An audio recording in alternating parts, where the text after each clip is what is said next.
Selamat pagi, Brother Sisters, Bapak Ibu, Saudara sekalian. Satu sukacita kita bisa bersama-sama beribadah di hari Minggu pagi ini. Dan saya merasa suatu kehormatan bisa berbagi firman Tuhan. Semoga firman Tuhan di pagi hari ini bisa membantu kita semua untuk bertumbuh dalam pengertian kita akan Tuhan, tetapi juga kepada pelayanan kita akan satu sama lain. Mari kita tunduk kepala dan kita berdoa sebelum kita mendengarkan firman Tuhan. Bapa di surga, Tuhan terima kasih untuk kebaikan Engkau.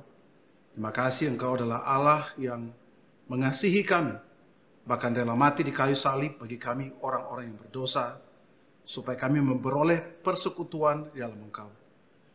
Tuhan, kami ingin mendengarkan firman Engkau. Kami berdoa supaya firman Engkau tidak menjadi sia-sia, tetapi menjadi kekuatan kebenaran dalam kehidupan kami.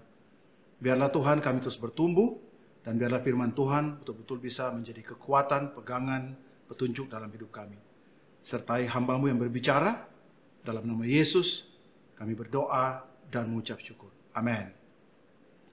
Tema kita di bulan November adalah berbicara tentang pelayanan kepada umat Tuhan.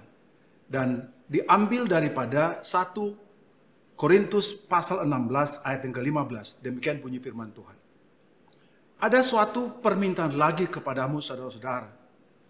Kamu tahu bahwa Stefanus dan keluarganya adalah orang-orang yang pertama-tama bertobat di Akaya. Dan bahwa mereka telah mengabdikan diri mereka kepada pelayanan orang-orang kudus. Di dalam terjemahan daripada King James dan juga terjemahan dalam bahasa Indonesia, itu dikatakan bahwa Stefanus dan keluarganya, mereka mengabdikan diri mereka, mendedikasikan diri mereka, hidup mereka, bagi melayani orang-orang kudus. Nah, waktu mendengarkan kata orang-orang kudus, saya berpikir bahwa apakah orang kudus itu adalah orang-orang tanpa dosa? Apakah orang kudus itu misalnya rasul-rasul?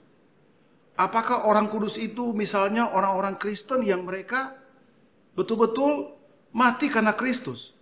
Atau orang-orang suci yang gereja tentukan karena kehebatan pengabdian dan prestasi mereka, sehingga mereka diangkat sebagai orang-orang kudus. Mari kita mempelajari firman Tuhan untuk menemukan kebenaran firman Tuhan itu sendiri.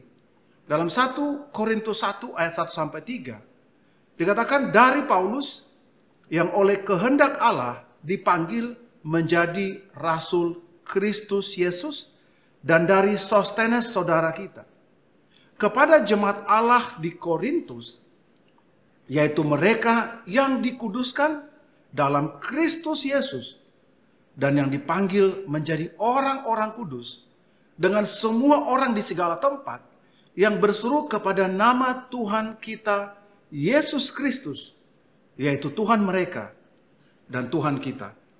Apa yang menarik daripada surat Paulus ini dalam penyapaan dia kepada jemaat di Korintus, Paulus menyapa jemaat di Korintus dan berkata bahwa mereka itu dikuduskan dalam Kristus Yesus dan dipanggil menjadi orang-orang kudus.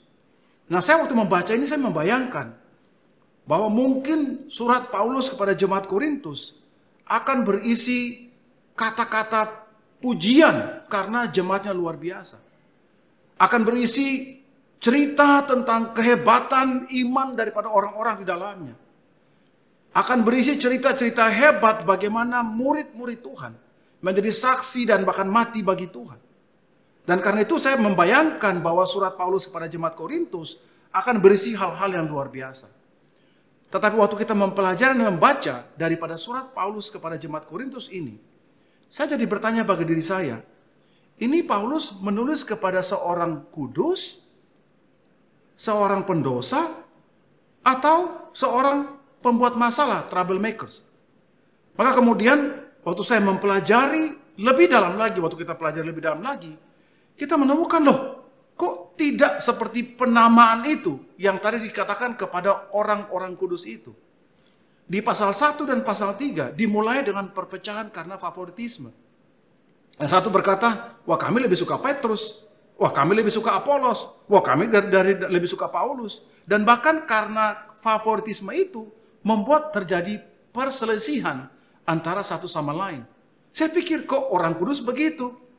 Ada lagi di pasal yang 1 dan keempat, itu berisi beberapa contoh karakter yang buruk. Di mana orang yang lebih berpengetahuan, merasa lebih berhikmat dan akibatnya menjadi sombong karena itu. Pasal 5, pasal 6 berbicara tentang dosa percabulan. Pasal 6 juga menceritakan bagaimana ada sesama murid Tuhan. Mereka berselisih paham. Dan kemudian karena perselisihan itu dibawa ke pengadilan. Makanya Paulus bilang, emang bagaimana orang di luar bisa menghakimi orang di dalam Tuhan? Pasal ke-7 bicara tentang perkawinan. Bagaimana orang itu menikah supaya menghindari dosa. Pasal 8 bicara tentang orang yang lemah keyakinan karena masalah makanan. Dan bagaimana orang yang merasa lebih mengerti jadi menghakimi orang yang lemah keyakinan karena faktor-faktor makanan. Pasal 9, ada orang mempertanyakan kerasulan Paulus. Bahkan mempertanyakan penggunaan uang daripada Paulus. Pasal 10, Paulus mengingatkan mereka menggunakan contoh kejatuhan bangsa Israel. Kalau kamu berpikir kamu itu kuat, hati-hati kamu akan jatuh. Pasal 11 bicara tentang pengaturan wanita dalam ibadah. Harus tutup kepalanya, pakai kerudung, pakai tudung. Maksudnya apa? Ya maksudnya mungkin karena ada beberapa contoh-contoh yang membuat jadi salah dalam beribadah. Pasal 11 bicara tentang perjamuan kudus yang salah. Ada orang datang ke perjamuan, dia sengaja tidak makan. Jadi ketika makanan dibagikan, dia sengaja makan sekenyang-kenyangnya. Dan dia puas. Ada yang minum anggur sampai dia mabuk dalam perjamuan. Apakah ini contoh orang kudus kalau begitu? Hanya ada 3 pasal yang berisi tentang pengajaran. Yaitu di pasal yang ke-12 tentang tubuh Kristus, pasal 13 tentang kasih, dan pasal 15 tentang kebangkitan dan akhir zaman. Di pasal 14, Paulus bahkan menyinggung tentang penggunaan atau praktek karunia yang dipraktekkan secara berlebihan. Dan seharusnya bagaimana mereka mempraktekannya. Kemudian pasal 16 adalah penutupnya. Jadi kalau saya baca ini saya pikir, apakah memang Paulus salah menulis waktu dia memberikan salam kepada jemaat di kota Korintus. Seperti atau sebagai orang-orang kudus. Mengkonfirmasi lagi di surat yang kedua. 2 Korintus 1 ayat 1. Dari Paulus, yang oleh kehendak Allah menjadi rasul Kristus Yesus. Dan dari Timotius saudara kita, kepada jemaat Allah di Korintus dan semua orang kudus di seluruh Akaya.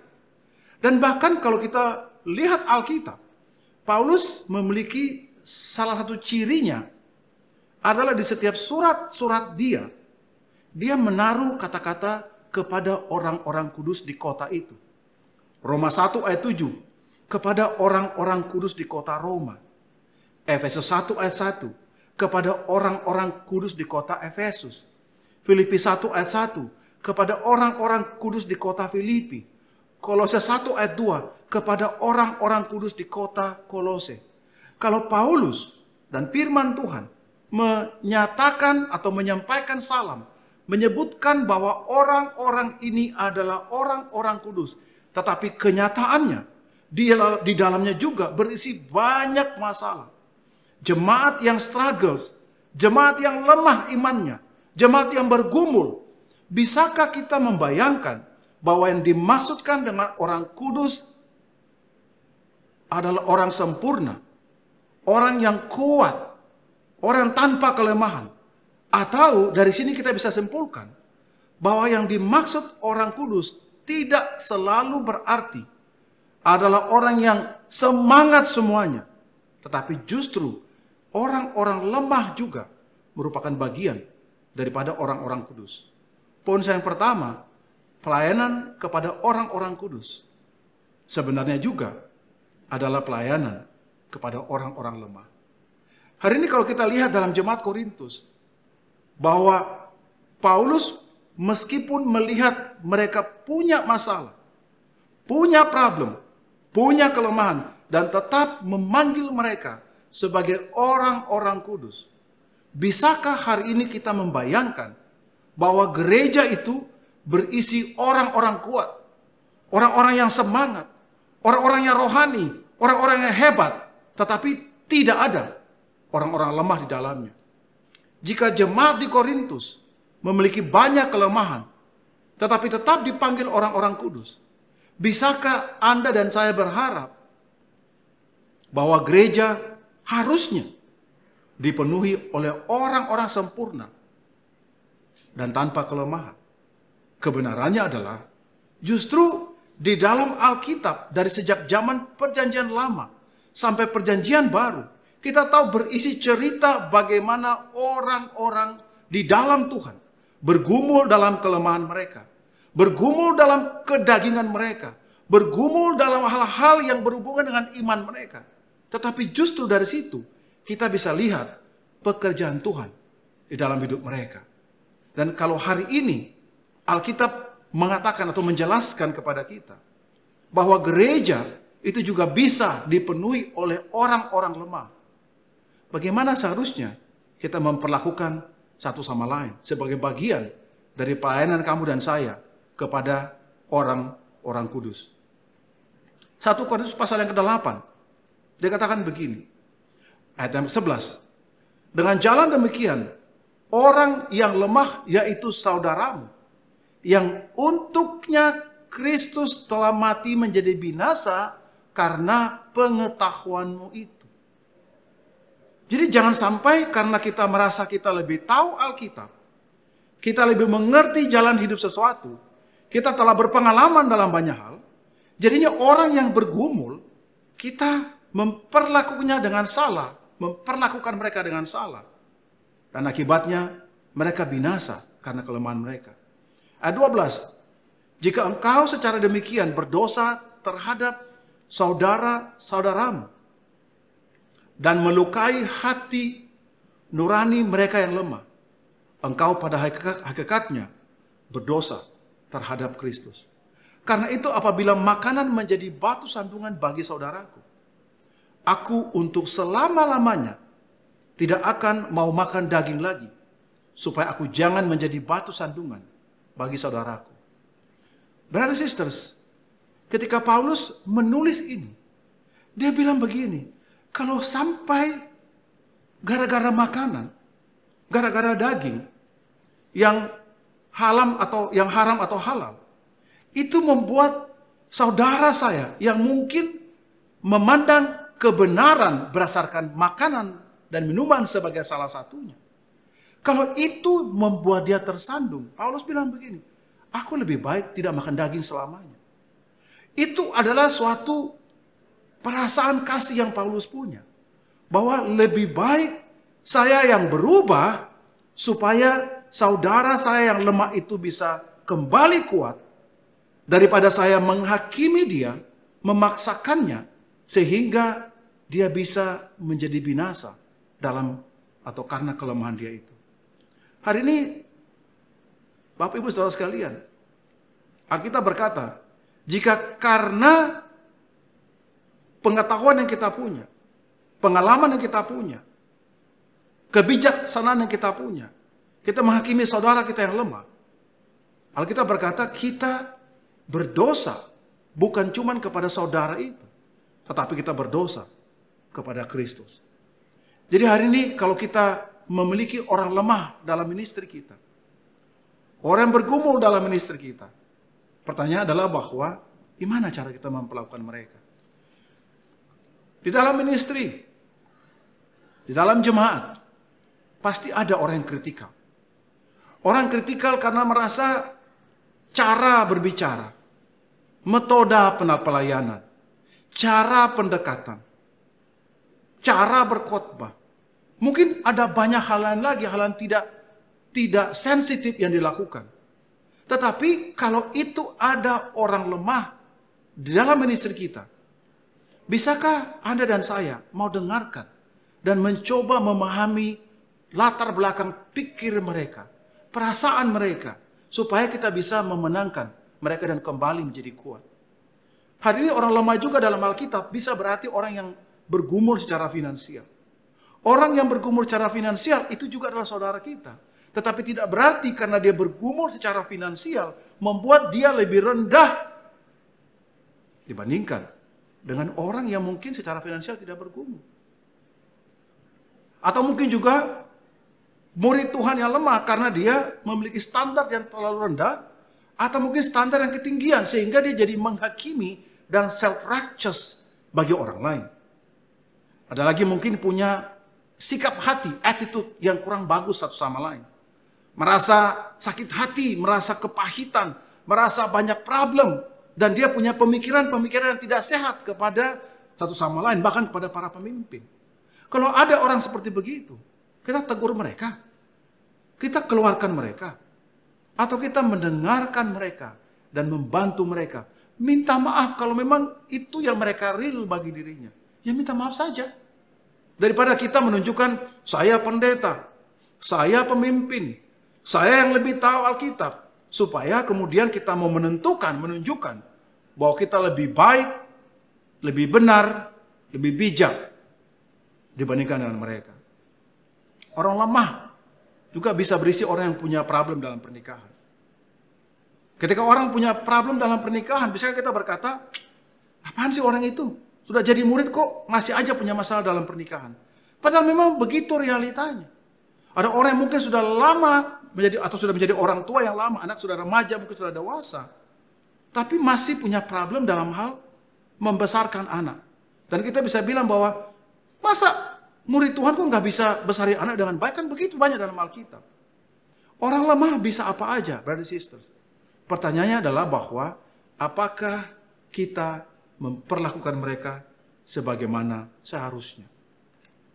Roma 14 ayat 1 sampai 1.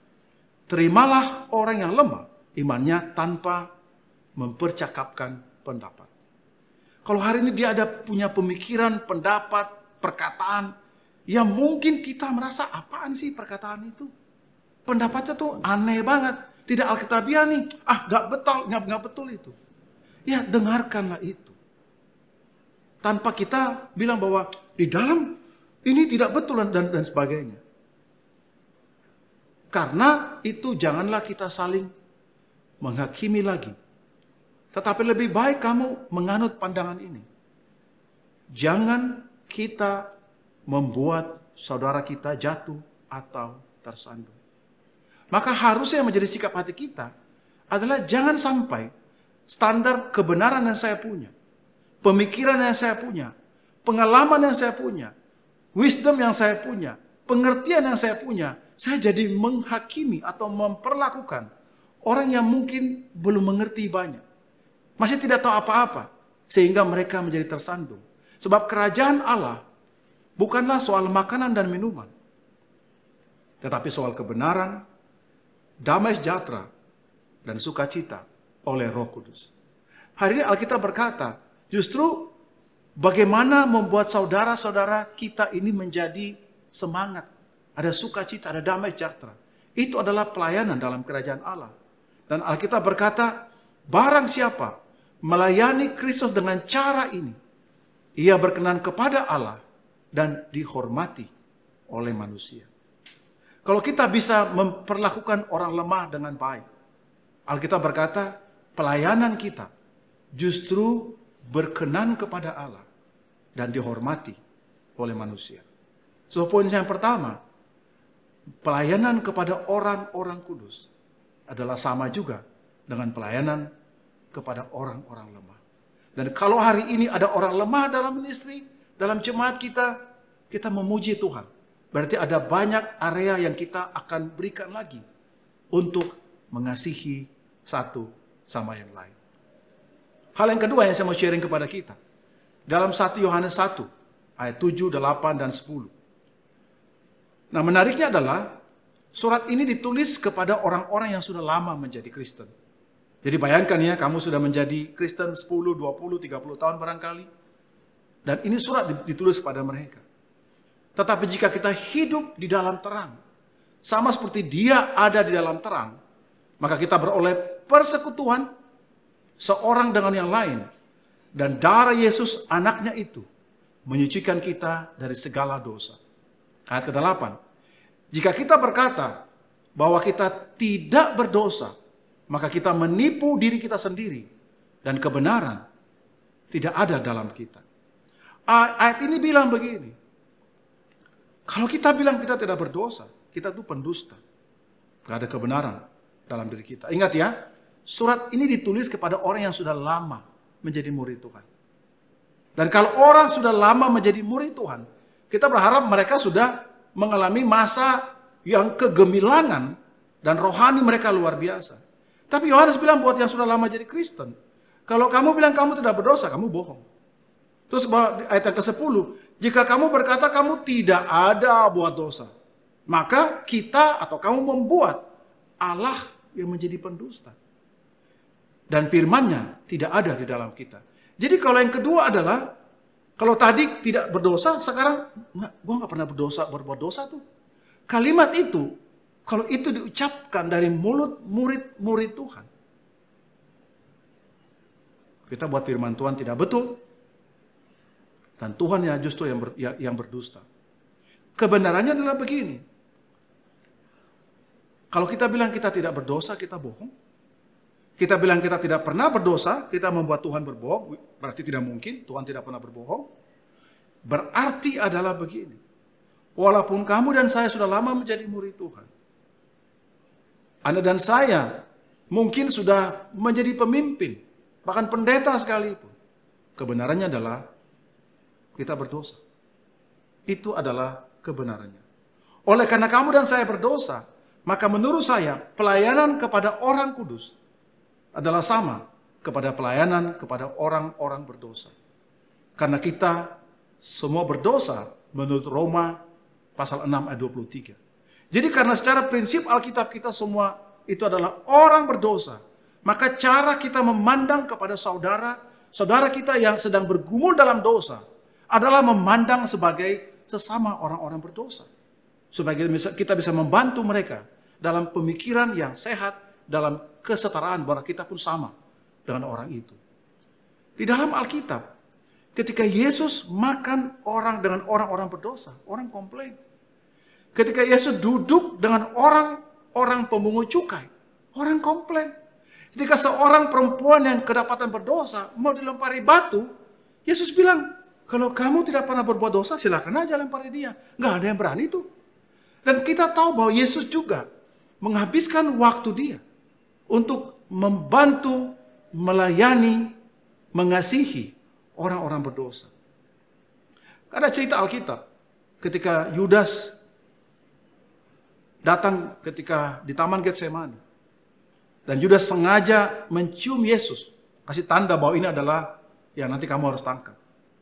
Kamu tahu nggak apa kata-kata Yesus? Yesus bilang begini, hai teman, untuk itukah kamu datang? Saya baca, saya pikir, wow. Bahkan dalam keadaan Yudas betul-betul mengkhianati dia, menjual dia. Sikap dia kepada Yudas tidak berubah. Hai teman, untuk itukah kamu datang? Hari ini kalau kita lihat kepada saudara kita yang berdosa, apakah kita memperlakukan mereka menjadi berbeda karena itu? Ada suatu quotes yang diambil. Ya, seorang penulis namanya Abigail Van Buren. Ini orang Yahudi Amerika, ya, dia mengambil nama Abigail dari tokoh Alkitab, kemudian Van Buren dari nama Presiden Amerika pada waktu itu. Dia bilang begini, gereja adalah rumah sakit bagi orang-orang kudus, bukan museum bagi orang-orang kudus. Gereja adalah rumah sakit bagi orang-orang berdosa supaya mereka bisa disembuhkan, bukan museum. Tempat di mana kita mengagumi orang-orang kudus di dalamnya. Hari ini jika itu kenyataannya, maka harusnya kita memposisikan diri kita dan jemaat kita sebagai tempat di mana orang-orang kudus, orang-orang berdosa itu bisa mendapatkan kesempatan untuk mereka berubah. Lukas pasal 6. Saya mau kita baca dari pandangan atau persepsi yang berbeda dikit. Dan sebagaimana kamu kehendaki supaya orang berbuat kepadamu, perbuatlah juga demikian kepada mereka. Ayat 32. Dan jikalau kamu mengasihi orang yang mengasihi kamu, apakah jasamu? Karena orang-orang berdosa pun mengasihi juga orang-orang yang mengasihi mereka. Nah, kenapa saya mau fokus kepada orang-orang berdosa mengasihi? Maksud saya begini. Walaupun ini adalah satu pengajaran, tetapi di dalamnya berisi kebenaran. Bahwa jangankan kita pikir bahwa karena kita adalah murid, kita punya kemampuan untuk mengasihi orang. Ayat ini juga bilang sebenarnya bahwa orang-orang berdosa, mereka juga punya kemampuan mengasihi orang. Bahkan ketika mereka disakiti oleh orang, orang berdosa pun bisa mengasihi orang yang menyakiti mereka. Dan kalau mereka bisa punya kemampuan mengasihi orang yang lain, bagaimana kamu dan saya yang menyatakan diri kita sebagai orang-orang yang dipilih Tuhan. Ayat 33. Sebab jikalau kamu berbuat baik kepada orang yang berbuat baik kepadamu, apakah jasamu? Orang-orang berdosa pun berbuat demikian. Jadi kalau orang berdosa itu bisa mengasihi orang yang berbuat baik kepada mereka, bagaimana kita murid Tuhan? Kalau kita hanya bisa bagus memberikan kebaikan bagi orang yang berbuat baik kepada kita, orang berdosa pun bisa kok. Artinya adalah begini. Kalau ada orang yang lemah sekalipun, orang yang berdosa sekalipun, kemampuan kita untuk mengasihi mereka, bahkan orang-orang yang menyakiti kita sekalipun, kemampuan kita mengasihi mereka harusnya lebih bagus dan lebih baik lagi. Karena kalau cuma mengasihi orang yang baik, orang dosa pun juga bisa. Berbuat baik kepada orang berbuat baik, orang berdosa pun juga bisa. So hari ini apakah kita tahu memperlakukan saudara-saudari kita yang mungkin sedang bergumul dalam dosa mereka? Apakah kita memperlakukan mereka dengan hormat dan juga dalam kebenaran? Ketika kita bertemu orang berdosa, apakah kita menggosipkan mereka? Menceritakan dosa mereka? Seakan-akan bahwa kita ini sudah lebih baik dibandingkan mereka. Atau mungkin juga kita bisa memperlakukan mereka lebih rendah. Atau kita bisa memberikan perlakuan berbeda. Sebelumnya kita baik, tiba-tiba kita menjauhi mereka karena dosa mereka. Atau orang berdosa di gereja tidak punya kesempatan lagi. Saya percaya tidak.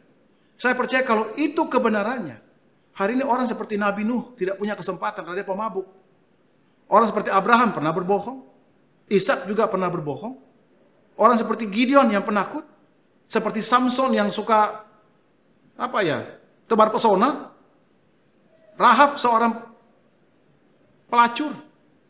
Daud yang jatuh dalam percabulan. Dan bahkan membunuh suami daripada wanita yang dia jatuh itu. Dan begitu banyak contoh. Petrus pernah menyangkal Yesus. Dan banyak cerita dalam Alkitab yang menunjukkan orang-orang itu lemah bahkan jatuh dalam dosa. Kalau hari ini mereka diperlakukan oleh Tuhan tidak seharusnya. Tak ada cerita dalam Alkitab orang seperti Daud yang bangkit dari kejatuhannya. Tidak ada cerita dalam Alkitab orang seperti Simpson yang jatuh tapi bangkit. Tidak ada cerita dalam Alkitab orang seperti Petrus yang menyangkal Tuhan tetapi punya kemampuan untuk balik dan bahkan menjadi orang yang pertama kali memulai jemaat Tuhan. So hari ini Bapak Ibu Saudara sekalian, apakah kita memperlakukan saudara-saudara kita yang sedang bergumul dalam dosa dengan cara yang benar atau tidak? Atau kita bahkan memperlakukan mereka dengan cara-cara yang membuat mereka semakin jauh dari Tuhan? Ada seorang tokoh yang kita semua tahu namanya Nelson Mandela. Nah, saya tahu bahwa saya tidak akan membicarakan tentang keyakinannya atau hidupnya. Tetapi kalau kita lihat, ada satu periode selama 18 tahun. Dia diasingkan di suatu pulau. Dikurung dalam satu ruangan yang sangat sempit. Dan tidak ada kasur kecuali jerami. Bayangkan selama 18 tahun. Dia tinggal dalam ruangan itu. Yang sangat sempit beralaskan jerami. Dan dia punya banyak alasan untuk dia membalas perbuatan yang salah kepada orang-orang jahat kepada dirinya. Ketika dia menjadi presiden Afrika Selatan, dia punya banyak kesempatan untuk bisa membalas semua perlakuan selama puluhan tahun yang dia terima. Tapi dia bilang begini, I am not a saint unless you think of a saint as a sinner who keeps on trying.